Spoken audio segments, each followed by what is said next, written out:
சிவசங்கரா தேவனே, ஸ்ரீ சிவசங்கரா தேவனே. Shankaram Sivashankaram. Question from Govindan sir. Genghis Khan, Alexander, Napoleon Bonaparte போன்ற மாபெரும் மன்னர்கள் இந்த உலகத்தையே வெற்றி கொண்டு தங்கள் அரசாட்சியின் கீழ் கொண்டு வர முயற்சி செய்தார்கள். ஆனால் அந்த முயற்சியில் வெற்றி பெறாமலேயே இறுதியில் மாண்டு போனார்கள். ஆனால் புத்தர், இயேசு கிறிஸ்து, ஷிரடி சாஹிப் போன்ற மகான்கள் நிரந்தரமான ஆனந்தத்தை தேடினார்கள். அதனால் அவர்கள் வெற்றி பெற்றார்கள் என்று தங்களுடைய முந்தைய அருளுரை ஒன்றில் தெரிவித்திருக்கிறீர்கள்.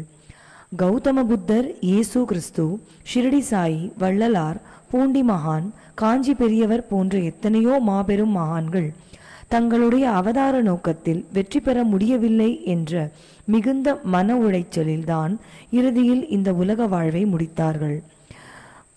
மன்னர்கள், மகான்கள் இருசாரருமே தங்கள் மிஷனில் வெற்றியடையாத நிலையில் மகான்கள் நிரந்தர ஆனந்தத்தை தேடினார்கள். அதனால் அவர்கள் வெற்றி பெற்றார்கள் என்று தாங்கள் கூறுவதை விளக்கவும். உள்ளுவதெல்லாம் உயர்வுள்ளல், மற்றது தள்ளினும் தள்ளாமை நீர்த்துங்கிறார். நினைக்கிறது பெருசாக நினை, நடக்குதா நடக்கலையாங்கிறத பற்றி நீ கவலைப்படக்கூடாது அப்படின்னு அர்த்தம். வெள்ளத்தனையது மலர் நீட்டம், மாந்தர்தம் உள்ளத்தனையது உயர்வு. தண்ணி எவ்வளோ ஆழம் இருக்கோ அவ்வளோ அந்த பூவினுடைய தண்டு கீழே போயிட்டே இருக்கும். ஆழமே கம்மியாக இருந்தாக்கா அது கம்மியாக தான் போகும். அந்த மாதிரி மாந்தர்தம் உள்ளத்து அணையுது. நீ எவ்வளோ பெருசாக நினைக்கிறியோ அந்த அளவுக்கு வாழ்க்கையில் நீ இன்னும் மேலே வருவே அப்படிங்கிற மாதிரி. இப்போ whether Genghis Khan type of people are whether Buddha type of people, இவங்க ரெண்டு பேருக்குமே அதனால் என்ன லாபம் இருக்க போகுது? It's only a mental satisfaction. நான் நாடு பிடிக்க கிளம்புனேன் அப்படின்னு சொல்லிட்டு இந்த மாதிரி ராஜாக்களெல்லாம் ட்ரை பண்ணி பார்க்குறாங்க. நாங்கள் மக்களை எப்படியாவது உருப்பட வைக்கிறோன்னு சொல்லி மகான்களெல்லாம் கிளம்புறாங்க. ரெண்டு பேருமே ஃபுல்லாக சக்ஸஸ் ஆகிறது இல்லை. இயேசுநாதரை அவர் வாழ்ந்த காலத்தில் யாருமே மதிக்கலை. சிஷ்யங்கள்லாம் கைவிட்டாங்க, அவரை சிலுவையில் போட்டாங்க.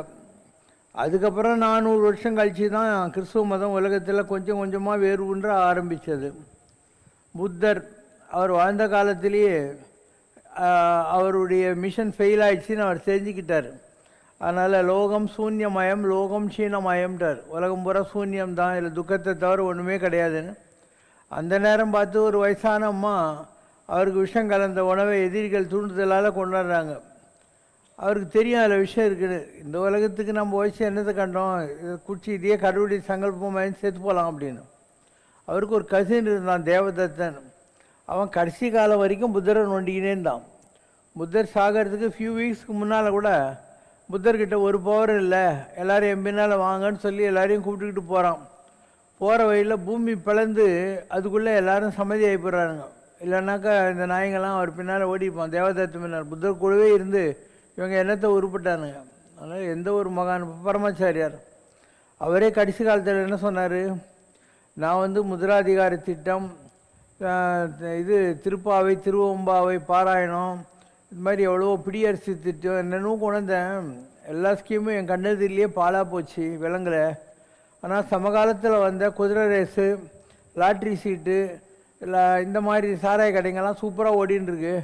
அப்போ நான் 12 வயசில் மடாதிபதி ஆகி 99 வயசு வரைக்கும் உழைச்சனே, இதுக்கு என்ன பலன் கிடைச்சது எனக்கு அப்படிங்கிற வார்த்தையை அவர் சொல்லிட்டு தான் போனார். அதனால் எந்த ஒரு மகானும் கூட இந்த உலகத்தால் அங்கீகரிக்கப்பட்டதாகவோ இல்லை வாழ்கிற காலத்தில் அவங்க சக்ஸஸை டேஸ்ட் பண்ணதாகவோ சரித்திரம் இல்லை. முகமது நபிக்கு ஒரு மிலிட்ரி டைப் ஆஃப் ஆர்கனைசேஷனை வச்சுருந்தார். அதனால் அவர் எல்லாரையும் மிரட்டி அந்த இஸ்லாம் மதத்தை பரப்பத்துக்கு முயற்சி செய்தார். மற்றவங்கெல்லாம் சாத்வீகமாக எதிரில் உட்காந்து சின்முத்திரை காட்டின்னு இருந்தாங்க. அதனால் தே கெனாட் ஒரு ஜாகிரபிக்கலி ஸ்ப்ரெட். முகமது நபி என்ன பண்ணார், ஒரு வன்முறையை இருந்த ஒரு மக்களை வன்முறையிலேயே பயன்படுத்தி மேலே கொண்டு வந்தார். அதனால் டு த எக்ஸ்டெண்ட் அவர் வாழ்ந்த காலத்தில் அவர் கொஞ்சம் டேஸ்ட் பண்ணார் சக்ஸஸை. மற்ற யாரும் சக்ஸஸ் ஆனது சரித்திரமே கிடையாது. யார் வேணால் வள்ளலார் என்ன சொல்கிறார், கடைசியில் கடை விரித்தேன் கொள்வார் இல்லைன்னு தான் சொன்னார். வாழ்ற காலத்திலேயே அவருடைய மிஷன் ஃபெயில் ஆயிடுச்சுன்னு சொல்லிட்டு. ஸோ இன்றைக்கி வரைக்கும் இந்த உலகத்தில் ஒரு யூனிவர்சல் காடோ யூனிவர்சல் காட்மேனோ யாருமே வரல. எல்லாம் வராங்க. இந்த சமுதாயம் அவங்கள மதிக்காவிட்டால் கூட பரவாயில்ல, அவங்கள மிதிக்கிறது என்பது தான் உண்மை. எந்த மகானியாவது இவங்க உருப்படியாக பயன்படுத்திக்கிட்டு முன்னுக்கு வந்தாங்களா? யாரும் வர்றதே கிடையாது.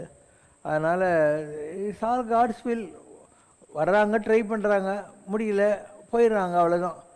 எதுக்காகனா ஒவ்வொரு பிராந்தியத்திலும் ஒவ்வொரு காலகட்டத்தில் ஒரு நெசசிட்டி இருக்குது. அதுக்காக கடவுள் மனிதர்களிலிருந்து யாரோ ஒருத்தரை தேர்ந்தெடுத்து அவங்கள வைத்து கொண்டு இவங்களுக்கு முயற்சி செய்து பார்க்குறாரு. ஆனால் இன்றைக்கி வரைக்கும் கடவுளுடைய மிஷன் சக்ஸஸ் ஆனதாக சரித்திரம் கிடையாது. டு த எக்ஸ்டென்ட் பர்சன்டேஜில் சக்ஸஸ் ஆகிருக்கும், 100% கடவுளுடைய மிஷன் இன்றைக்கி வரைக்கும் சக்ஸஸ் ஆனதே கிடையாது. Question from இவங்க கடவுளே விடுறது இல்லை. இயேசு சிலுவையில் போட்டுறாங்க. ராமரையே வந்து ஒரு வண்ணா கூட கிண்டல் அடிக்கிறான். இவன் முன்னாடி எங்கேயோ போய் இருந்துட்டு வந்தா அவளை வச்சும் குடும்பம் நடத்தினுங்கிறான்ட்டு. ராமர் என்னடா இது வம்பா போச்சுன்னு சொல்லிட்டு சீதையை காட்டுக்கு துரத்திடுறாரு. அந்த அம்மா காட்டில் போய் 2 குழந்தைய பெற்று கஷ்டப்பட்டுட்டு அதுக்கப்புறம் பூமி பழக அதுக்குள்ளேயே போயிட்டான். ராமர் சரை நதியில் ஜலசமதியாக ஆகி போயிட்டார். இப்போ யார் இன்க்ளூடிங் ராமர், கிருஷ்ணர் என்ன பண்ணார்? காலை இப்படி வச்சுட்டு உட்காந்துருந்தார். ஜரா என்ற வேடனுடைய அம்புக்கு தன் உயிரை விட்டுட்டார். ஏன்னா அவர் வந்த வேலை மண்ணின் பூபாரம் குறைச்சிட்டாரு. அவர் பாட்டிக்கு போயிட்டே இருந்தார்.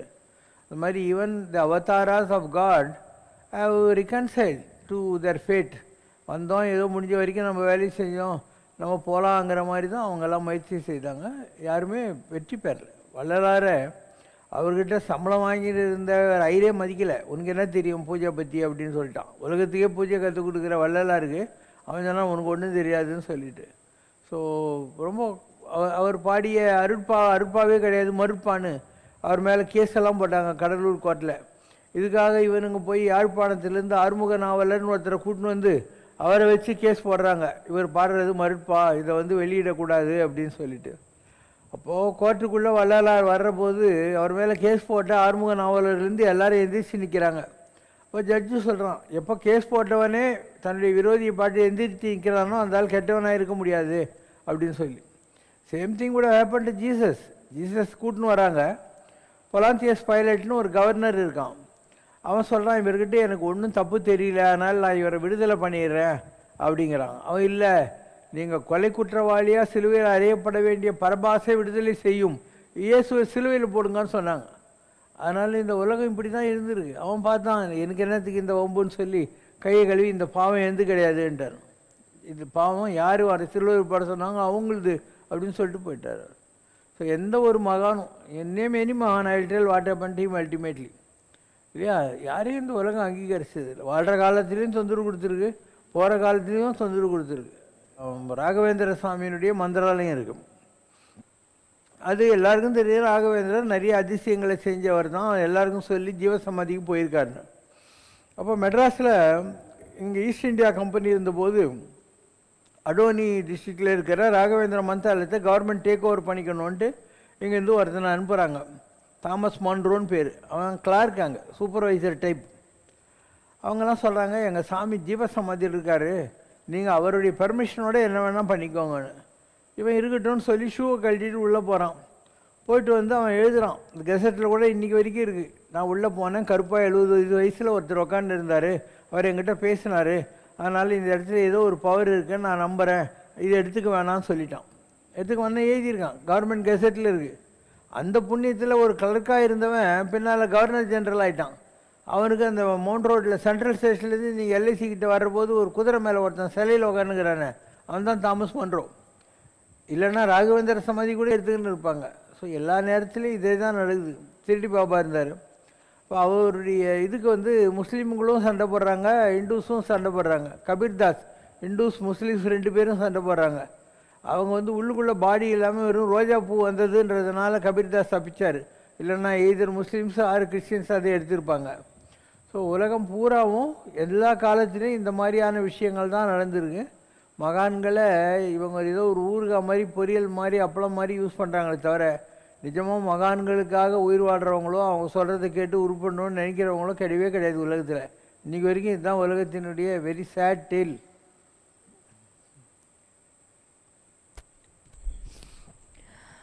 Question from கல்யாண கிருஷ்ணன் ரவிசங்கர்.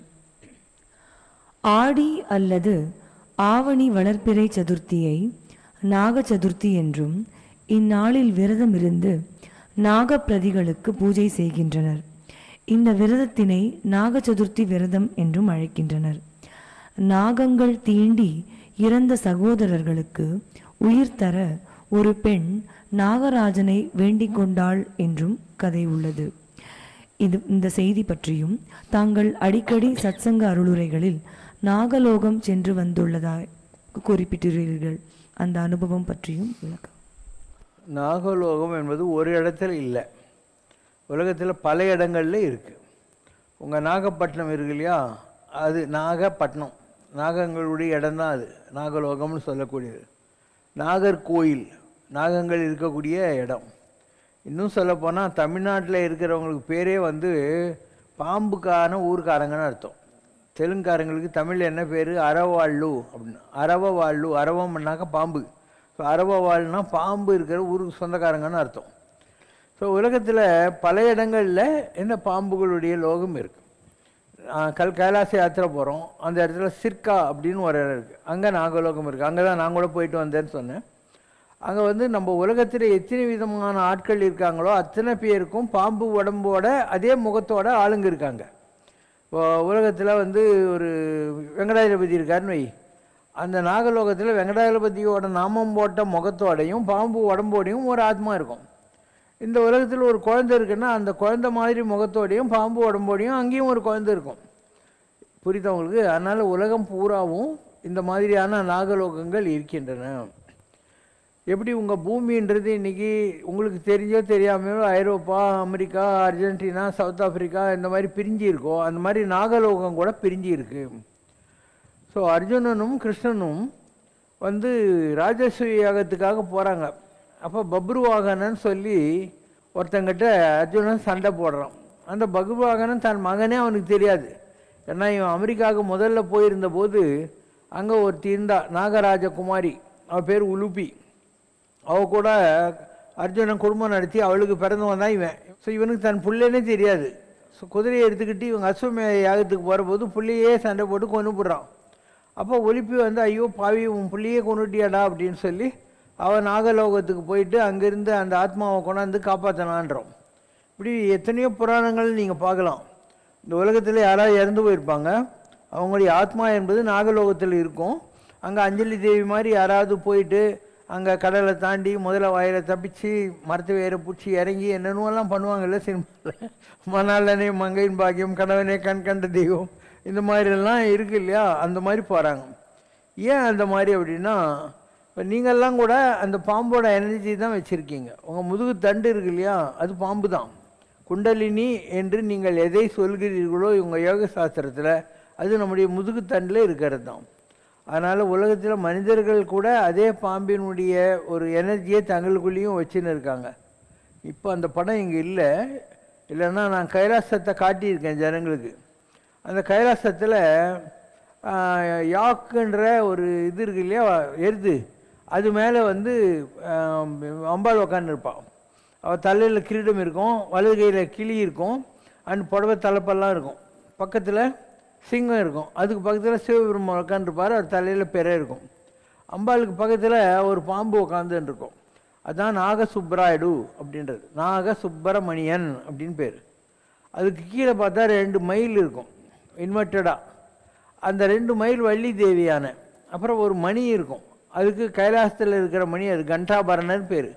இப்போ கைலாசத்தில் யாரெல்லாம் இருக்கிறாங்க, சிங்கம், எருது கொடியுடைய எருது மேலே இருக்கக்கூடிய இது அம்பாள், சிவன், நாகசுப்ராயன், வள்ளி தேவியான, கண்டாபரணர், இவங்கெல்லாம் கைலாசத்தில் இருக்காங்க. இது வரைக்கும் யாரும் காட்டினதில்லை கைலாச காட்சி, நான் ஒருத்தன் தான் காட்டினேன். இங்கே பாருங்கள், இந்த இடத்துல தலையில் பிற இருக்கா, இங்கே ஒருத்தர் நிற்கிறாரா தலையில் கிரீடத்தோடு, அவர் தான் சிவபெருமான். இங்கே ஃபேஸு, கையில் கிளி, இந்த கையில் வில்லு, கரும்பு வில்லு, தலையில் கிரீடம், இதுதான் ஃபேஸு, இது புடவை தலைப்பு, இதுதான் அம்பாள். இந்த எஸ் மாதிரி இருக்கிற பாம்பு இல்லையா, இதுதான் முருகர்.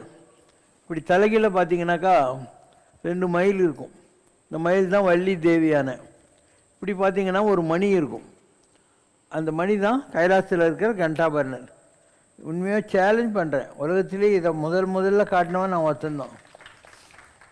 கைலாசத்தில் இப்படி தான் இருக்கும் பார்த்துக்கோங்கன்னு சொல்லி சயின்டிஃபிக்காக தானே ப்ரூவ் பண்ணுறேன், இப்படி தான் இருக்குது அப்படின்னு ப்ரூவ் பண்ணுறேன் இல்லையா. அதனால் எல்லாம் உண்மை தான். நம்ம பெரியவங்க மூத்தோர் சொல் வார்த்தை அமிர்தம்னுவாங்க. நம்மளை விட பெரியவங்க என்ன சொன்னால் அதெல்லாம் அமிர்தம் மாதிரி அப்படின்னு அர்த்தம். இதுதான் ஆண்டாள் சொன்னால், மேலையார் செய்வனர்கள், நம்மளை விட மேலான அறிவுடையவர்கள் என்ன சொன்னாங்களோ எல்லாம் கரெக்டு தான் அப்படின்னாங்க. ஸோ உலகத்தில் நாகலோகம் இருக்கிறது உண்மைதான், யமலோகம் இருக்கிறது உண்மைதான், பாதாள லோகம் இருக்கிறது உண்மைதான். அமெரிக்கா தான் பாதாள லோகம். வேணால் படிக்க சொல்கிறேன், நாகலோகம் படி, Muktananda. A noble white cobra lived near my hut. I called him Baba Nageshwar. Cobras possess intelligence and extend utmost courtesy to holy men. He was old and wise. I saw him, if not daily, at least once or twice a week. He had been there a long time. Other people also saw him occasionally. I had great affection for him. I had heard that some sign of Lord Shiva must be present wherever yoga is practiced. A cobra is an obvious sign of Parashiva, the supreme god of yoga. My meditation was especially blissful on the days on which I saw him. During meditation, bad thoughts would arise as well as good ones. Unnecessary feelings of anger, infatuation, and cruelty sprang up. I did not know why. All of a sudden, I would recollect someone who had been unkind to me 10 years before, and inwardly I would rage against him. I felt remorse and shame after my wrath then subsided.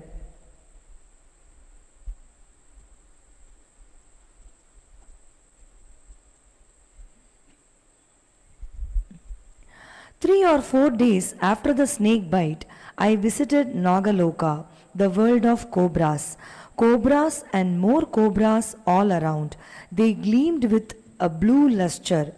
I beheld a huge cobra whose brightness was dazzling. There were flower gardens for them on all sides. Thus innumerable sights and places appeared in blissful visions. I would remain quiet after meditation. As days went by, my mind became more and more tranquil. I could behold the 3 lights even with my eyes open during normal walking hours. This happened particularly when I was full of Guru Bhava. I was more deeply immersed in joy. If I took a stroll in any part of the orchard, I was greeted by the same lights. Wherever my eyes fell, those lights sparkled. I was amazed at this condition. How magical was that snake bite! Perhaps the god of cobras had blessed me with his grace for my higher spiritual progress. Then my eardrums were affected with an acute but temporary pain. My pupils continued to revolve. The upper eyelid was stuck above and the lower below, and I would not blink for 2 hours at a stretch. As a result, my eyes appeared to be so swollen that the people who saw them whispered to one another that I looked angry. I did not know why I looked at each one with gaping eyes. When I returned to the normal state, then they would remark that I looked quite gentle then. My spontaneous comment was that I was only myself, neither angry nor gentle. That's all. இந்த மாதிரி நிறைய உலகங்கள் இருக்குது. அதில் சில பேர் அவங்களுடைய அனுபவங்களை பகிர்ந்துருக்காங்க. நான் சொல்கிற பல இடங்களில் இந்த நாகலோகம் இருக்குது. அதில் உங்களுக்கு டவுட்டே தேவையில்லை. இப்போ நாகாலாண்டுங்கிறீங்க இல்லையா, அது நாகர்கள் சம்மந்தப்பட்டது. அங்கே இருக்கிறவங்களுக்கு நாகர்கள்னே பேர். இன்ஃபேக்ட்டு சிவபெருமானே ஒரு நேரத்தில் ஒரு புக்கு இருக்குது இங்கிலீஷில், நாகாஸ் அப்படின்னு சொல்லிட்டு, புக்கு பேரே நாகாஸ் தான். அதில் அங்கே இருந்தார் சிவபெருமான். அங்கேருந்து அவரை கல்யாண ஆசை காட்டி காஷ்மீர் கூட்டின்னு வந்து காஷ்மீர் ராஜகுமாரியை கட்டிக்கினார் அப்படின்லாம் இருக்குது. அந்த புக்கோட பேரே அதுதான் நாகாஸ்ன்னு சொல்லிட்டு. ஸோ உலகம் பூராவும் எல்லாமே இருக்குது. 14 உலகங்கள் இருக்குது. பூமிக்கு மேலேயும் இருக்குது, பூமிக்கு கீழேயும் இருக்குது. ஸோ அமெரிக்கான்றது பாதாள லோகம், அந்த மாதிரி நாகலோகம் இருக்குது, யமலோகம் இருக்குது. ஒவ்வொரு லோகத்துலேயும் மனிதர்கள் இருக்கிறாங்க. இப்போ நீங்கள் என்ன தான் ராக்கெட்டு ஸ்பேஸ் எல்லாம் கண்டுபிடிச்சி மேலே மேலே போகிறீங்க இல்லையா, இன்னும் அதில் நீங்கள் கண்டுபிடிக்காதது எவ்வளவோ இருக்குது. இப்போது யூரி ககாரின் சந்திர மண்டலத்துக்கு போயிட்டான் அப்படின்னு நியூஸ் வந்துச்சு. இப்போ காஞ்சி மகாபெரியவர்கிட்ட போய் சந்திர மண்டலத்துக்கு மனுஷன் போயிட்டானமே அப்படின்னு யாரும் கேட்குறாங்க. அவன் போனது சந்திர மண்டலம் தான் உனக்கு தெரியுமா அப்படின்னாரான். ஸோ நம்ம நினச்சிட்டு இருக்கலாம் நம்ம சந்திர மண்டலத்துக்கு போயிட்டோன்னு சொல்லிட்டு. இப்போது கொலம்பஸ் இருக்கான், அவன் இந்தியாவுக்கு வந்துட்டு தான் நினச்சான். அது இந்தியாவா, அது அமெரிக்கா இல்லையா? அதனால் பல விஷயங்கள் மனிதர்களை புரியாத இல்லை மிஸ்லீட் பண்ணுற விஷயங்கள் உலகத்தில் இருக்கும். எத்தனையோ பாரதியாருடைய பாட்டு இருக்குது. அண்டங்கள் கோடி படைத்தாய், சித்தினி அசித்துடன் இணைத்தாய், எத்தனை கோடி இன்பம் வைத்தாய்ங்கள் இறைவா இறைவா இறைவா,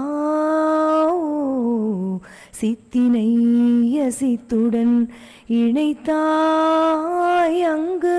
அசித்துன்னா ஆர்கானிக் அண்ட் நான் ஆர்கானிக்னு அர்த்தம்.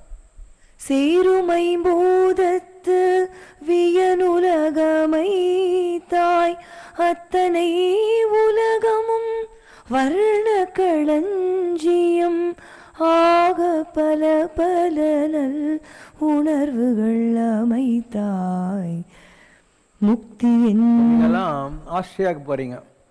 ஆஸ்திரியாவில் கேபிட்டல் என்ன? வியன்னா. ஸோ இப்போ இந்த பாட்டில் என்ன வருது? வியன் உலக அமைத்தாய்ன்னு வரும். ஸோ இதெல்லாம் பாரதி தெரிஞ்சு பாடுறதில்ல. அவன் சக்தி உபாசகன். அதனால் நாக்கில் சரஸ்வதி இருக்கிறதுனால அவனுக்கே தெரியாமல் உலகத்தில் இருக்கிற எத்தனை விஷயங்கள் வெளியே வருது. ஸ்ரீ ரமணானந்தா மகரிஷி அவர்களால் 2017ஆம் ஆண்டு பிரதிஷ்டை செய்யப்பட்ட உலகில் முதல் தங்க சிவலிங்க கோயில் என்று இணையதளம் கூறுகிறது. மேலும் இந்தோனேஷியாவில் தமிழரால் கட்டப்பட்ட தங்க சிவலிங்க கோவில் பற்றிய தகவல்களும் உள்ளன. பாபாஜி தங்க சிவலிங்கம் பற்றி கூறவும். கோல்டு அப்படின்னா என்ன? குரு பகவான் அர்த்தம். வெள்ளின்னா என்ன? சுக்கிரன் அர்த்தம். அப்போ சிவபெருமானை நீங்கள் தட்சிணாமூர்த்தி சுரூபமாக பார்த்தால் அது தங்கத்தில் பண்ணுறது விசேஷம். இப்போ ஜூபிட்டர்ன்றது தான் குருன்னு சொன்னேன். தமிழ் இலக்கியத்தில் குரு பகவானுக்கு என்ன பேர்? பொன்னன்னு பேர். பொன்னன், பொண்ணுக்குடையவன் அப்படின்னு அர்த்தம். சுக்கிரன் வெள்ளி, அதனால தான் அள்ளி கொடுப்பாய் வெள்ளி சுக்கிரகவேந்தே அப்படின்னு சொல்லுவாங்க. எப்படி ஒவ்வொரு மெட்டலுக்கும், அதாவது 9 இது இருக்கு இல்லையா, நவகிரகங்கள், அதுக்கு 9 மெட்டல்ஸ் இருக்குது. 9 விதமான தானியங்கள் இருக்குது. நவதானியம் அப்படின்னு சொல்கிறது. 9 மெட்டல்ஸ் இருக்குது. அந்த மாதிரி ஒவ்வொன்றுத்துக்கும் ஒரு ஒரு காரண காரியங்கள் இருக்கும். திருப்போரூர் முருகன் மூலவர் கந்தசுவாமி சுயம்பு மூர்த்தி. அவருக்கு பூஜைகள் செய்வதற்காக சுப்பிரமணிய யந்திரம் பிரதிஷ்டை செய்துள்ளார்கள். இந்த யந்திர பூஜை, யந்திர அபிஷேகத்தின் முக்கியத்துவம் பற்றி கூறவும்.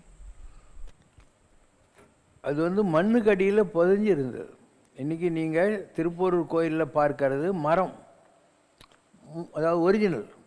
இன்னும் பின்னால் இருக்கிறது கந்தசாமி கோயிலில் இருக்கிற முருகர் மாதிரி மெட்டலில் பண்ணி வச்சுருக்காங்க. ஆனால் பின்பக்கம் இருக்குது இல்லையா, அது மரம் பூமிக்கு அடியில் இருந்தது.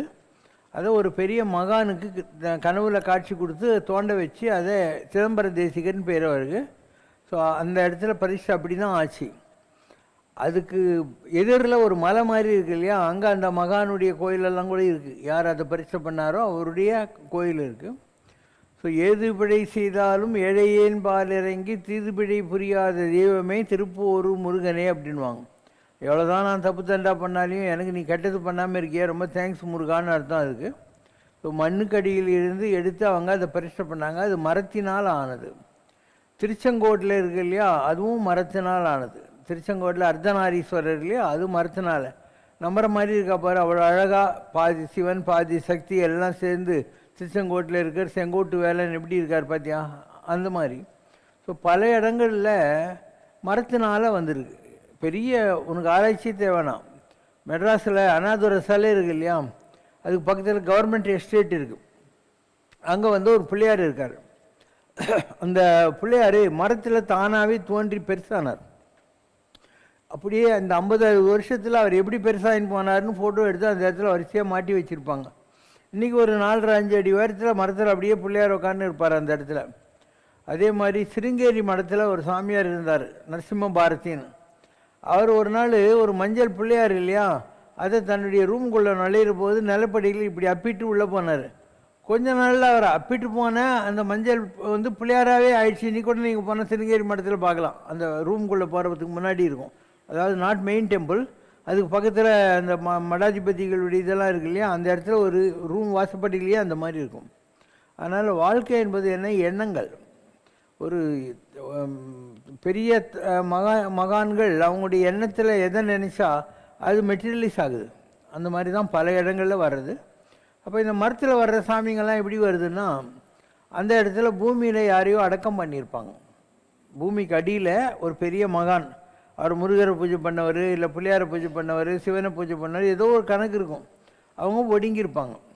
அவங்க ஒடுங்குறப்போ அந்த இடத்துல ஏதோ ஒரு நேச்சுரலாக வர்ற மரம் இவங்க வச்சுருந்துப்பாங்க, இல்லை தானாகவே வந்திருக்கலாம். இப்போ அந்த அவங்களுடைய எண்ணம் ஒடுக்கம் அந்த மரம் வழியாக அப்படியே பெருசாகி அந்த உருவங்களை அடையிறது. இப்போது சித்தார்த்தன் இருந்தான், கபில வாஸ்துவில் இருந்து வெளிச்சத்தை தேடி கிளம்பி போயினே இருக்கான். கடைசியில் புத்த கயா போகிறோம். அந்த கயா வந்து புண்ணிய கஷேத்திரம். அந்த காலத்துலேருந்து எல்லாருமே அவங்களுடைய இறந்து போன பெரியவங்களுக்கு பிண்டமெல்லாம் வச்சு பித்திருக்காரியங்களெல்லாம் செய்கிற இடம் தான் கயான்னு சொல்லக்கூடியது. ஸோ அந்த ஊருக்கு சித்தார்த்தன் போகிற போது அங்கே இன்றைக்கி நீங்கள் கயாவில் 2 இருக்குது, ஒன்று புத்த கயா, இன்னொன்று கயா. புத்த கயா கொஞ்சம் மாடர்னாக இருக்கும். அந்த இடத்துல ஒரு மரம் இருக்கும். அந்த மரத்துக்கு கீழே யாரோ இருந்திருப்பாங்க. சித்தார்த்தன் போய் அந்த போதி மரத்தடியில், போதின்னு பேர் அதுக்கு, அரச மரம், அது கீழே உட்காந்து தவம் செய்கிற போது அந்த மரத்துக்கீழே யாருடைய ஆத்மா இருந்ததோ அவர் இவருக்கு ஞானத்தை கொடுத்துருக்கணும். ரமணர் அவர் பாதாள லிங்கத்துக்கிட்ட போய் உட்கார்றாரு. அப்போ பாதாள லிங்கத்துக்குள்ளே இருந்த ஆத்மா ரமணனுடைய உடம்புக்குள்ளே வந்திருக்கணும். வெங்கட்ராமன் உடம்புக்குள்ளே வந்த உடனே அவர் ரமண மகிழ்ச்சி ஆயிடுறார். அதனால் உலகத்தில் எதுவும் புதுசு இல்லை, ஏற்கனவே இருக்கக்கூடிய ஒரு விஷயம். நம்முடைய ஆத்மாவுக்கு கனெக்டடாக இருந்தால் நாம் அந்த இடத்துக்கு போகிறோம். அப்போ அந்த இடத்துல இருக்கக்கூடிய எனர்ஜி நம்ம உடம்புக்குள்ளே ஆவிர்வவிக்கிறது. இப்போ அங்கே விசேஷங்கள்லாம் நடக்குது. இது கூட ப்ரீ கன்சீவ்டு தான். நான் சொல்லியிருக்கேன், ஒரு சின்ன பையன் அம்மாவுடைய இடுப்பில் உட்காந்துருக்கான். வடநாட்டிலேருந்து வந்த ஒரு சாமியார் காரைக்குடி பக்கத்தில் அந்த பையனை பார்த்து, ஆண்டவர் ரொம்ப அழகாக இருக்காரே அப்படின்றார்.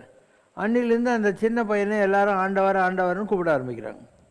அந்த காலத்தில் காரைக்குடியில் ஸ்கூல் கிடையாது, மதுரை. அதனால் மதுரைக்கு கூட்டின்னு போய் அங்கே இருக்கிற வாத்தியார் வீட்டில் விடுறாங்க. இப்போ வாத்தியார் அம்மா சொல்கிறா, நீ இந்த தடவை வெக்கேஷனுக்கு போறியப்பா, அப்போ உங்கள் ஊர் பக்கம் நிறைய மயில் இருக்குமாமே காரைக்குடியில், எனக்கு ஒரு மயில் குஞ்சு கொண்டு வா அப்படின்றார். சரின்னு இவர் மயிலை தேடி காட்டுக்குள்ளே போகிறார். போனாக்கா ஒரு மரத்தடியில் டயர்டுன்னு படுத்துக்கிறார். அவருக்கு கனவுக்குள்ளே ஒரு கனவு வருது. அதில் ஒரு ராஜா, அந்த ராஜா மயிலை தேடி காட்டுக்குள்ளே போகிறான், டயர்டாகிடுது, தூங்குறான். அவன் பக்கத்தில் ஒரு கத்தி நிற்கிது, ஒரு புலி பாய வருது. இவன் எந்திரிச்சு பார்க்குறான், அந்த இடத்துல வந்து ஒரு சிவலிங்கம் இருந்திருக்கு. ஸோ எந்த ராஜாவுக்கு அந்த இது கிடச்சி அந்த கோயிலூர் ஆண்டவர் கோயிலை கட்டினாங்களோ அந்த ராஜாவினுடைய மறுபிறவி தான் இந்த சாமி சின்ன பையன். அவனுக்கு அதே காட்சி திரும்பி வருது. அங்கேயே திரும்பி தோண்டி பார்க்குறாங்க. அதுதான் இன்றைக்கி இருக்கிற கோயிலூர் ஆண்டவர். நாட்டுக்கோட்டை செட்டியார்களுக்கு கோயிலூர் ஆண்டவர் ரொம்ப ஃபேமஸ்ஸு. அவங்க வந்து இன்றைக்கி அமெரிக்காவிலலாம் கோயிலூர் ஆண்டவர் கோயில் கட்டியிருக்காங்க. ரொம்ப நல்லாயிருக்கும், ஒரு ஆர்ச் மாதிரி இருக்கும். அதுக்குள்ளே நீங்கள் போனீங்கன்னா ஒரு பெரிய குளம், அந்த இடத்துல பழைய காலத்து கோயில் ஒன்று இருக்கும். நல்லா தமிழ் வேத பாடசாலை அது இதெல்லாம் நடத்துகிறாங்க. கோயிலூர் ஆதீனம்னே அதுக்கு பேர். ஸோ அதெல்லாம் இப்படி தான் வருது. ஏற்கனவே இருந்தவங்க திருப்பி அந்த இடத்துக்கு அந்த எண்ணங்களில் வராங்க. அவங்களுக்கு அந்த பாக்கியம் இருக்கிற போது அதெல்லாம் அவங்களுக்கு கிடைக்குது. எல்லாமே இப்படி தான். நான் 100 தடவை சொல்லிட்டேன். வடநாட்டில் நான் போவேன், எல்லா இடத்துக்கும் போவேன், இல்லை தியானத்துலேயும் போவேன், ஃபிசிக்கலாகவும் போவேன். அப்போ ஒரு மலை மேலே போகிறேன், அங்கே ஒரு சிவன் இருக்கணுமே. நான் கேட்குறேன், சிவன் இங்கே இல்லையேன்றேன். அவங்க சொன்னாங்க, இல்லை யாரும் பூஜை பண்ணலைன்னு சொல்லிட்டு இந்த சிவலிங்கம் தான் உங்கள் நங்கநல்லூரில் இருக்கிற ஆஞ்சநேயர் கோயிலில் பிரதிஷ்டை இருக்குது இந்த எனர்ஜின்றாங்க. அப்போ பழைய மினிஸ்டர் சந்திரசேகர் இருந்தபோது அவனுக்கு ஒரு ஜோசியர் இருந்தார், ராகவேந்தர் ராவ்னு சொல்லி. அவர் சொன்னார், திருவக்கரை வக்கரகாளி கோயிலுக்கும் உனக்கு சம்மந்தம் இருக்குது, நீ அங்கே போனாக்கா பிரைம் மினிஸ்டர் ஆகலான்ட்டு. அவனுக்கு நம்பிக்கையே இல்லை. ஏன்னா 500 சில்லற எம்பி இருக்கிற இடத்துல அவங்ககிட்ட 54 பேர் தான் இருந்தாங்க. ஆனால் வந்து திருவக்கரை வக்கரகாளியை பார்த்தான், அவன் வந்து பிரைம் மினிஸ்டர் ஆகி போயிட்டான். அதனால் அவனுக்கு நம்பிக்கை வந்துச்சு. அப்போ பணம் வசூல் பண்ணி அவங்க நங்கநல்லூரில் இந்த ஆஞ்சநேயரை ரொம்ப பிரம்மாண்டமாக கட்ட ஆரம்பித்தாங்க. ஒரு கோயில் கட்டி இவங்க கும்பாபிஷேகம் பண்ணுற போது தேவர்களெல்லாம் மீட்டிங் போடுவாங்க. இந்த மாதிரி ஒரு வேகன்சி இருக்குது, யார் இந்த கோயிலுக்கு போகிறீங்க அப்படின்னு கேட்பாங்க. அப்போது அவங்க சொல்கிறாங்க, இந்த மாதிரி மலை மேலே பூஜை இல்லாத ஒரு சிவன் இருக்குது அப்படின்னாக்கா, சரி அவருக்கு இஷ்டம்தான் அனுப்பிச்சிடலான்னு. வடநாட்டில் ஏதோ மலை மேலே இருந்த சிவலிங்கத்தினுடைய எனர்ஜி தான் இன்றைக்கி நங்கநல்லூர் ஆஞ்சநேயர் கோயிலில் வந்திருக்கு. அந்த ஆஞ்சநேயருக்குள்ளே வந்திருக்கு. ஆஞ்சநேயர் சிவன்லாம் ஒன்றே தான். இப்படி நீங்கள் பார்க்குற எத்தனையோ கோயில்களுக்கு பின்னால் இப்படிலாம் கணக்கு இருக்குது. இன்னொருத்தர் இருந்தார் சஸ்தானந்தோன்று, அவர் ஊர் ஊராக மலை சுற்றி நிற்பார், வாயில்லாம் பேச மாட்டார். ஒரு தடவை செஞ்சிக்கோட்டை கீழே ஒரு கோயில், கமலக்கண்ணி அம்மன் கோயில், நைட்டு எங்கே போய் தூங்குறதுன்னு கோயிலில் போய் படுத்துக்கிறார். அப்போ அங்கே இருக்கிற அம்மன் சொல்லுதான், எனக்கு பூஜை இல்லை ஒன்றும் இல்லை, தேசிங்கராஜன் காலத்தில் நான் நல்லா இருந்தேன், யாரும் என்னை கண்டுக்கிறதே இல்லை, நான் உன் உடம்புக்குள்ளே வந்து உனக்கு பவரெல்லாம் கொடுக்குறேன், எனக்கு நல்ல இடத்துல ஒரு கோயில் கட்டிடுன்னு. இவர் உடம்புக்குள்ளே வந்துடுது. இவர் எல்லாருக்கும் அருள் வாக்கெல்லாம் எழுதி கொடுக்குறாரு. இப்போ இதுக்கு முன்னே தேசிங்கராஜன் காலத்தில் யாரெல்லாம் அந்த கமலக்கண்ணி அம்மனை கும்பிட்டாங்களோ அவங்கெல்லாம் உலகத்தில் பிறந்திருப்பாங்க இல்லையா. ஏதோ ஒரு அட்ராக்ஷனில் இந்த சாமியார்கிட்ட வருவாங்க, இவர் அருள்வாக்கு கொடுப்பாரு, அது நடக்கும், அவங்க பணம் கொடுப்பாங்க. இப்படியே பணம் சேர்ந்து சேர்ந்து சேர்ந்து இன்றைக்கி காஞ்சிபுரம் பக்கத்தில் கலவைன்னு இருக்கு இல்லையா, அங்கே ஒரு கமலக்கண்ணி அம்மன் கோயில் கட்டியிருக்காங்க. அம்மன் படுத்த மாதிரி இருக்கும். அந்த கமலக்கண்ணி அம்மன் கோயிலை வந்து அவர் தான் கட்டினார். அந்த கமலக்கண்ணி இவர் கட்டி முடிச்ச உடனே இவர் உடம்புல இருந்த பவர் அதுக்குள்ளே போயிடும். இவர் உடம்புக்கு ஒரு பெருங்காய வாசனை, அந்த அம்மன் உள்ளே இருந்த வாசனை, அந்த அந்த எனர்ஜி இருக்கு இல்லையா, அது இவர்கிட்ட இருக்கும். ஸோ இதுதான் ஒவ்வொரு கோயிலும் மண்ணில் வர்றதுக்கான பல காரணங்கள். எல்லாத்துக்கும் காரண காரியங்கள் இருக்குது. நீ பார்க்குற எல்லா கோயிலுக்கு பின்னாலையும் ஏதோ ஒரு எனர்ஜி இருக்கும். இப்போ நம்ம கோயில் இருக்குது, பூர்ணபிரம்ம கோயில், இதுக்குள்ளே என்ன இருக்குது, என்னுடைய எனர்ஜி தான் இருக்குது. மண்ணடி இதில் நீலாங்கரையில் இருக்கிற போது நானே தான் சாமி, எனக்கே 400 மாலை போடுவாங்க, அப்படியே நிற்பேன் நான். அதுக்கப்புறம் இங்கே இதில் மகாபலிபுரத்தில் இந்த பூர்ணபிரம்மம் சிலையை ஒன்றும் பண்ண சொன்னோம் நம்ம. அது நீலங்கரையில் கொஞ்ச நாள் இருந்தது. அதுக்கப்புறம் இங்கே கோயில் கட்டி இதை கொண்டாந்து நம்ம வச்சோம், இந்த இடத்துல வச்சோம். அப்போ இதுக்குள்ளே இருக்கிற ஸ்பிரிட் என்னுடைய ஸ்பிரிட். ஸோ நீ எந்த ஒரு கோயில் விசேஷமாக இருந்தாலும் அந்த கோயிலுக்குள்ளே யாரோ ஒரு மகானுடைய ஸ்பிரிட் இருக்கும். அப்போ இந்த கோயிலில் மேலே பாரு, பரமாச்சாரியார், திருடி பாபா, ராகவேந்திரர், கோடிசாமி, 4 மகான்களை வச்சுருக்குமா. மூலஸ்தானத்தில் பூர்ணபம் பெருமளா கண்டிருக்கோம். அதுக்குள்ளே சேஷாதிரி சாமியும் இருக்கார். அப்போ இந்த கோயிலில் என்னோட சேர்த்து நான் இல்லாமல் 5 மகான், என்னோட சேர்த்து 6 மகான் இருக்காங்க நம்ம கோயிலில். அதனால தான் இந்த கோயில் வசதியாக இருக்கிறதுக்கும் இவ்வளோ ப்ராஸ்பரஸ் அண்ட் பீஸ்ஃபுல்லாக இருக்கிறதுக்கும் அதுதான் காரணம். இது ஒரு உயிர் துடிப்புள்ள இறையாற்றலை நம்ம இந்த இடத்துல பண்ணியிருக்கோம். ரத்னகிரி இருந்துச்சு, அங்கே ஏதோ ஒரு காலத்தில் அந்த கோயில் இருந்துச்சு. இந்த திருத்தணி கோயிலை விட ரத்னகிரிக்கு நிறைய காவடி வந்துச்சின்னு சொல்லி யாரோ சேவீனம் பண்ணிட்டாங்க. அதனால் கோயில் விளங்காமல் போயிருந்தது. அப்போ திருவலம் மௌனகுரு சுவாமிகள் வந்து அந்த கோயிலுக்கு படிக்கட்டு போட்டார். ஊருக்காரங்க சொன்னாங்க, நாங்கள்லாம் கொஞ்சம் கொஞ்சம் பணம் கொடுக்குறோம், எங்கள் ஊர் கோயிலை எடுத்து கட்டுங்கன்னு. அவர் சொன்னார், இல்லை, இந்த மணியக்கார் இருக்கிறாரு கன்ஸ்டாமூலியார், இவராவது இவருடைய 3 பிள்ளைகளில் ஒருத்தராவது இந்த கோயிலை எடுத்து கட்டுவாங்க அப்படின்னு சொல்லிட்டு அவர் போயிட்டார். இவர் ஈபியில் ஆற்காடு வீராசாமி கூட கிளர்க்காக இருந்தார். நம்ம பிரசன்ட் பாலமுருகன் அடிமை என்கிற பூர்வாசிரம சச்சிதானந்தம். ஒரு நாள் பஸ்ஸு லேட் ஆகுதுன்னு மலை மேலே போகிறாரு. ஐயா கற்பூரம் காட்டுன்றாரு, கற்பூரம் இல்லைன்றாங்க. அவனுக்கே கற்பூரம் இல்லாதவன் எனக்கு என்ன கொடுக்க போகிறான்றாரு. அப்போ முருகனுடைய கை அசைஞ்ச மாதிரி ஆன்னு கத்தின்னு போய் அப்படியே ஊண்டார் சாமியில். இதை பார்த்து சச்சானத்துக்கு பைத்தியம் பூச்சிட்டு ஊருக்குள்ளே ஓடி போகிறாரு. அவங்க திரும்பி வரதுக்குள்ளே இதை போட்டு இந்த பேண்ட் ஷர்ட்லாம் தூக்கி போட்டு முருகன் மேலே இந்த அழுக்கு துண்டை கோமணம் மாதிரி கட்டிக்கிட்டு கண்ணெல்லாம் சிவப்பாக வச்சுன்னுட்டு உட்காந்துக்கிறாரு. அவங்க வர்ற வண்டி கொடசாயுது, டாப்பில் ஆகுது. மேலே வந்த உடனே வாப்பா என்ன கோவம்பா வாப்பா வீட்டுக்குன்னு கூப்பிட்றாங்க. இவர் ஒரு கறி எடுத்து எழுதுறார், இனி இது இங்கே கிடக்கும், என்னை மாற்ற முயற்சிக்க வேண்டாம். அவங்களுக்கு நம்பிக்கை வரல. அப்போ இவர் எழுதுறாரு, நீங்கள் வந்த வண்டி குடை சாய்ந்தது அப்படின்னு. அப்போ ஏதோ ஒரு பவர் கட்சி இது அப்படின்னாங்க. கொஞ்ச நாளைக்கு அவங்க அப்பா கூடவே வந்து படுத்துருந்தார், வீட்டிலேருந்து சாப்பாடு. அதுக்கப்புறம் அப்பாவும் வேணான்ட்டார், சாப்பாடும் வீட்டிலேருந்து வேணான்ட்டார். அங்கே ஜனங்கள்லாம் வந்து புளிசாதம் தயிர் சாதம் சாப்பிட்டுப்பாங்களே, இவரை போய் அதெல்லாம் குரங்கு மாதிரி பிடிங்கி தின்னு. ஏன்னா he was in that type of mental state. அப்போ திருவள்ளுவர் சாமி தான், இந்த மாதிரிலாம் நீ பண்ணாத, யார்கிட்டையாவது ஹோட்டலில் ஆர்டர் கொடு, இல்லை சமையல் பண்ணி சாப்பிடு, நீ இந்த மாதிரிலாம் பண்ணக்கூடாது அப்படின்னு. அதுக்கப்புறம் அங்கே இருக்கிற ஒரு குருக்கள் வீட்டில் இருந்து அவருக்கு சமைச்சு கொண்டு போக ஆரம்பித்தாங்க. இப்போ ஒரு ஆள் வச்சுருக்காரு, அந்த கோயிலில் இருக்கிற ஸ்டாஃபுங்களுக்கும் அவருக்கும் சேர்த்து ஒரு பையன் சமைச்சு போகிறான், அதை சாப்பிட்றாங்க அவங்க. அப்போ ஏன் அந்த மாதிரி நடக்குது? அந்த கோயில் விளங்காமல் போயிருந்தது. அது திருப்பியும் வர்றதுக்கான ஒரு காலம் வரும். ஏன்னா இப்படிலாம் சொல்கிறேன்னு, உனக்கு ஜாதகம் இருக்கா? உன் ஜாதகத்தில் அப்ஸ் அண்ட் டவுன்ஸ் இருக்கா? அந்த மாதிரி கோயிலில் கூட எப்போ பிரதிஷ்டை பண்ணுறாங்களோ அதுதான் ஜனன ஜாதகம் அந்த கோயிலுக்கு. அப்போ அந்தந்த கிரகங்கள் வர்றபோது அந்த கோயில் பலப்பமாக இருக்கும். அதுக்கு நெகட்டிவாக இருக்கிற பிளானட் வர்றபோது அந்த கோயில் படுத்துரும்.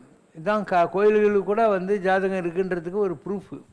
அப்போது திருப்பியும் கோயில் மேலே வர வேண்டிய நேரம் வர்றபோது யாரையாவது ஒருத்தர் கடவுள் தேர்ந்தெடுப்பார். அதுக்கு ஏதாவது ஒரு ஓல்டு கனெக்ஷன் இருக்கும், அந்த கோயில் நல்லா வந்துடும்.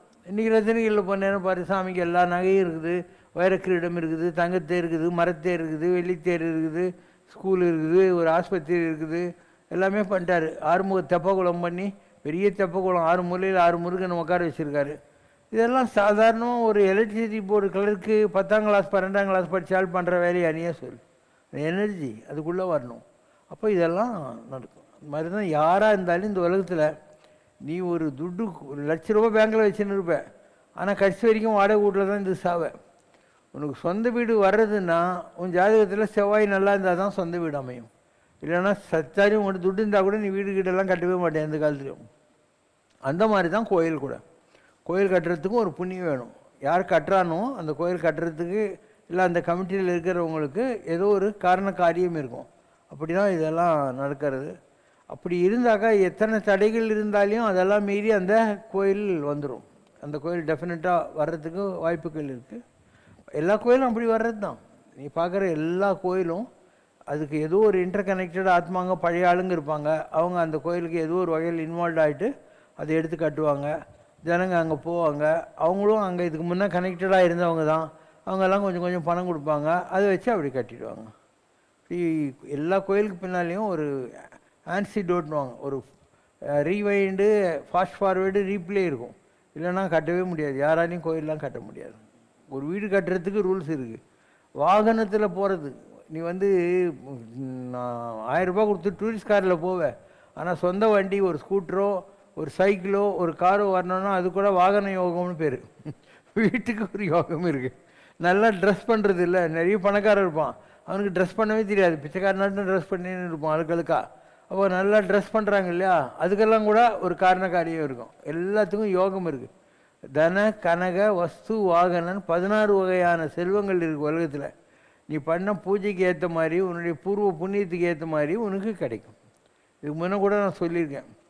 மராட்டிய மன்னன் சிவாஜி இருக்கார் இல்லையா, மராட்டிய சாம்ராட், அவருக்கு குருவாக இருந்தவர் பேர் சமர்த்தா ராமதாஸ். அவர் ஆஞ்சநேயருடைய சொரூபம்.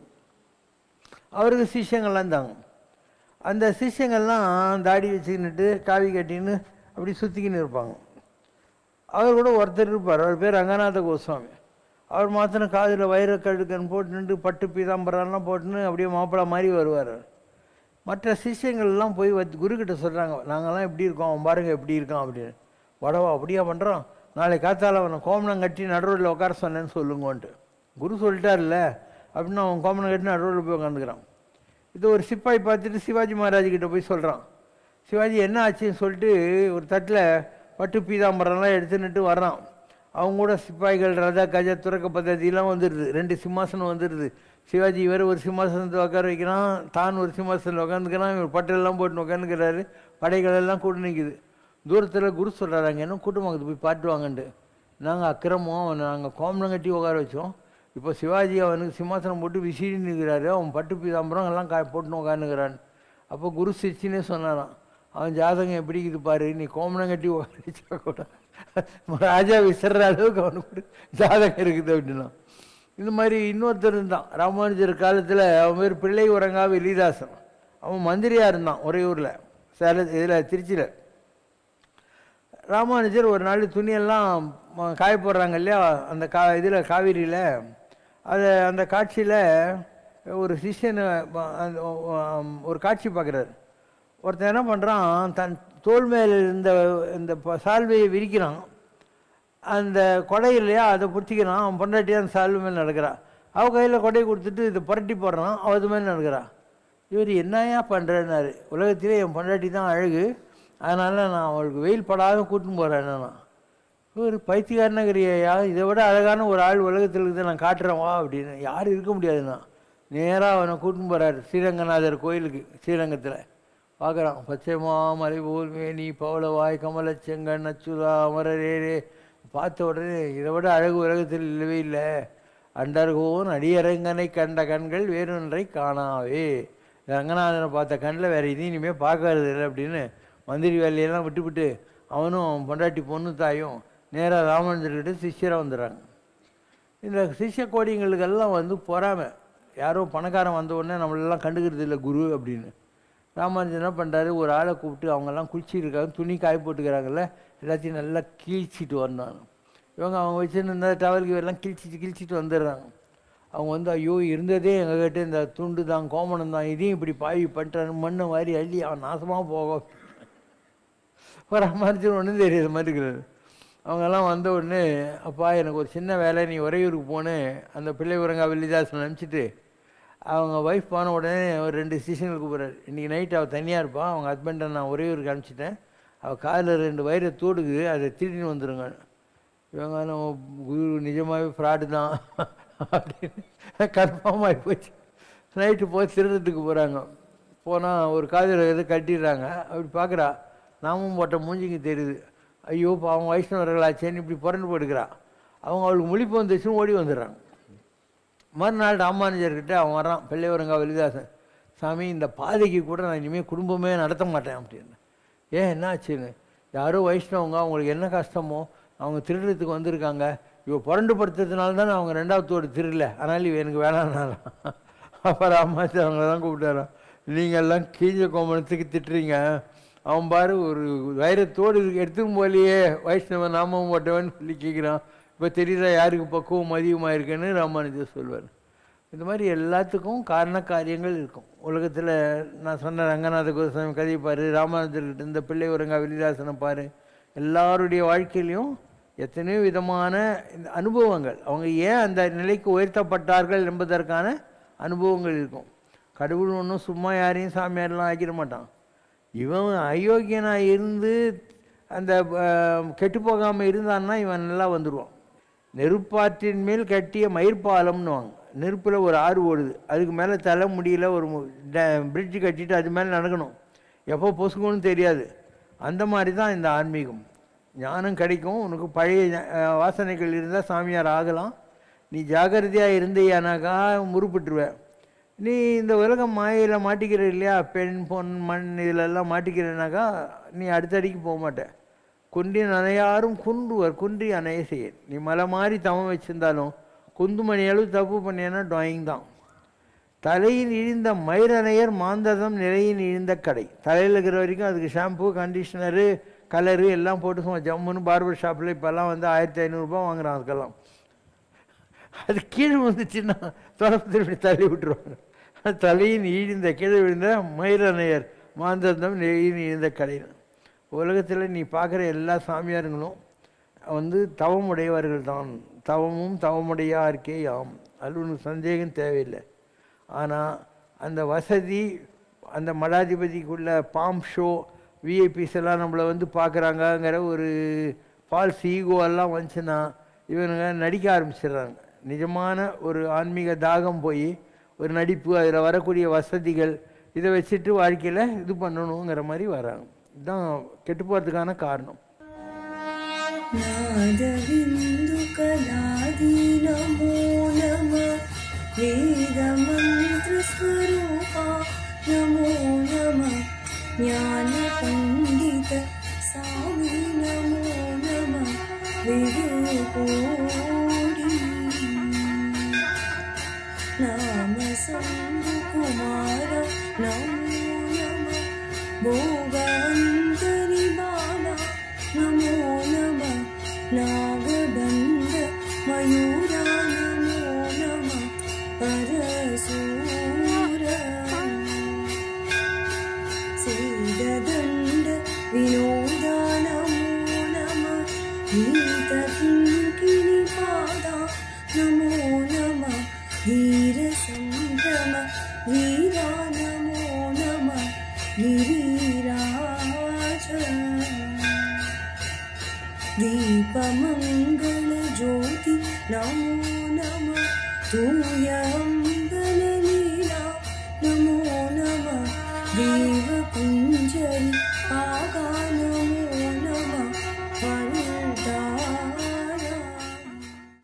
ओम जय शिव शंकर रे स्वामी जगत परिपालकरे आदि शंकर अवतारा अनाथ रक्षकरे ओम जय शिव शंकर रे அன்னையும் தந்தையும் நீரென்றறிந்தும் அன்பில் நனைகின்றோம் சுவாமி அன்பில் நனைகின்றோம் ஆசானும் இறையாகிய தேவா நின்னடி பணிகின்றோம் ஓம் ஜெய சிவசங்கரரே கைலையை பன்முறை வலம் வந்தாய் ஓ கருணாகர கீர்த்தி சுவாமி கருணாகர கீர்த்தி மயிலையில் நின்று வரம் தருகின்றாய் மங்களகர